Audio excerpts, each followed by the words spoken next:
ঈমান কি? ঈমান অর্থ বিশ্বাস। আল্লাহ পাক যে আছেন এই কথার উপর যদি সন্দেহ আসে যে আছে না নাই, তাহা হইলে তার ঈমান নাই।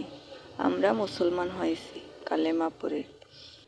আমি ঈমান আনিলাম আল্লাহর প্রতি, তাহার ফেরেশতাগণের প্রতি, আসমানী কিতাবের প্রতি, পয়গাম্বর গণের উপর, পরকালের প্রতি, অদৃষ্ট লিখিত ভালো মন্দের প্রতি, একবার মরিয়া পুনরায় জীবিত হইব তাহার প্রতি ঈমান ও অবিশ্বাস আনিলাম। এইভাবে মনের বিশ্বাস থাকতে হবে যে আল্লাহ পাক একজন আছেন। মুহাম্মদ সাল্লাল্লাহু আলাইহি ওয়াসাল্লাম আল্লাহর বান্দা ও রাসূল, আমাদের আখিরি নবী এবং অন্যান্য যত নবী দুনিয়ায় আসিয়াছেন সবাই আল্লাহর রাসূল। তাহারা সৎপথ দেখাইয়া গিয়াছেন। দুনিয়াতে বড় বড় চারিখানা আসমানী কিতাব আসিয়াছে, যথা তাওরাত, জাবর, ইনজিল, কুরআন। ফেরেশতারা আছেন বহুত। প্রধান চার ফেরেশতা জিবরাইল আলাইহিসসালাম, মিকাইল আলাইহিসসালাম, ইসরাফিল আলাইহিসসালাম ও আজরাইল আলাইহিসসালাম। জিবরাইল আলাইহিসসালামের কাজ হইল আল্লাহর মহাবাণী আসমানী কিতাব পয়গাম্বরদের নিকট পৌঁছানো। মিকাইল আলাইহিসসালামের জীবের রিজিক বন্টন করিয়া থাকেন। ইসরাফিল আলাইহিসসালাম শিঙা মুখে নিয়ে আল্লাহর হুকুমে ইন্তেজারে দাঁড়াইয়া আছেন। আল্লাহর হুকুম পাওয়া মাত্রই তিনি শিঙায় ফুৎকার দিবেন, তখনই কিয়ামত আরম্ভ হইবে। আজরাইল আলাইহিসসালামের কাজ হইল তিনি সকলের জান কবজ করেন। ইয়া ছাড়া প্রত্যেক মানুষের কাজ হইল তিনি সকলের জান কবজ করেন। ইয়া ছাড়া প্রত্যেক মানুষের নেকি বদি লিখিবার জন্য দুইজন ফেরেশতা প্রত্যেক লোকের সঙ্গে আছেন।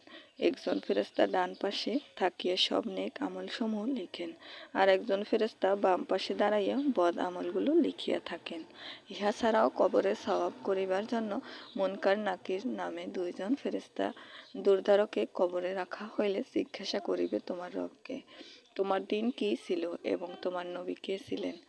মুর্দার নেককার হইলে উত্তর দেয় আল্লাহর রব আমার দিন ইসলাম, আমার নবীর নাম মুহাম্মদ সাল্লাল্লাহু আলাইহি ওয়াসাল্লাম। আর মুর্দার বদকার হইলে বলবে আমি কিছুই জানি না।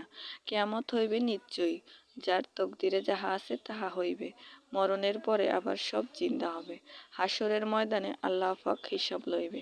কবরে আযাব হবে, এদিক জানিবে একিন জানিবে। মুনকার নকির এসে সুয়াল করিবে। সুয়ালের জবাব যেজন পারিবে দিতে, কবরের মধ্যে রবে বহুত শান্তিতে। মৃত্যুর কষ্ট বিশ্বাস করিবে, হাসরের মাঠের কষ্ট বিশ্বাস করিবে। মিজান পাল্লা হইবে, খারা আমল মাপিতে নেকি যদি তাহা হয় পাইবে দেখিতে। পুলসিরাত রাখিয়াছেন দোজকের উপর, সব বান্দা যাইতে হবে তাহার উপর। চুল হইতে চিকন আর তলোয়ার হইতেও ধার, অমাবস্যার রাত হইতেও হবে অন্ধকার। নেকি বান্দা অতি শীঘ্রই হইয়া যাবে পার। পাও কেটে পড়ে যাবে যত গুনাহগার। বেহেশত দোজক আল্লাহ পাক করেছেন সৃজন। বেহেশত নেককারগণ, দোজকে পাপীগণ। এই সকল বিশ্বাস করার নাম ঈমান। যে ব্যক্তি এই সকল বিশ্বাস না করিবে সেই ব্যক্তি মুসলমান নয়। ঈমান মুসলমানের প্রথম মূলধন। যদি ঈমান ঠিক না হয় তবে আল্লাহর কোনো দোয়াই, ইবাদত, বন্দেগী, দান, খয়রাত আল্লাহ পাকের দরবারে কিছুই কবুল হইবে না। যাহার ঈমান নাই তাহার কিছুই নেই। যেমন এক ব্যক্তি সারা রাত মাছ ধরিয়া ডুলা বা থলির মধ্যে রাখিতে লাগিল। সকালবেলা বাড়িতে আসিয়া দেখে তাহার ডুলা বা থলিতে একটা মাছও নাই। নিচের দিকে তাকাতে দেখে তার ডুলার তলা নাই। মাছ থাকিবে কি করে? ওই রকমভাবে যার ঈমান ও বিশ্বাস নাই, সে জীবনে ভর নেক কাজ করিয়াও হাসরের ময়দানে গিয়ে একটি নেক আমলও খুঁজিয়া পাইবে না। এজন্যই আল্লাহ পাক কুরআন শরীফের ৫ম পারায় বলিয়াছেন যে তোমরা তোমাদের ঈমানকে আরো মজবুত করো। আল্লাহ পাক কুরআন শরীফের মতো জায়গায় ঈমানের কথা বলেছেন, তত জায়গায় সাথে সাথে আমলের কথাও বলেছেন। কেননা ঈমান আর আমল অঙ্গাঙ্গিকভাবে জড়িত, একটা ছাড়া আর একটা হয় না। বোনেরা আমার, আমলে সালেহ যত কতগুলি শূন্যর নাম, আর ঈমান হলো একের নাম। এক না থাকলে এই শূন্যর কোনো মূল্য নেই।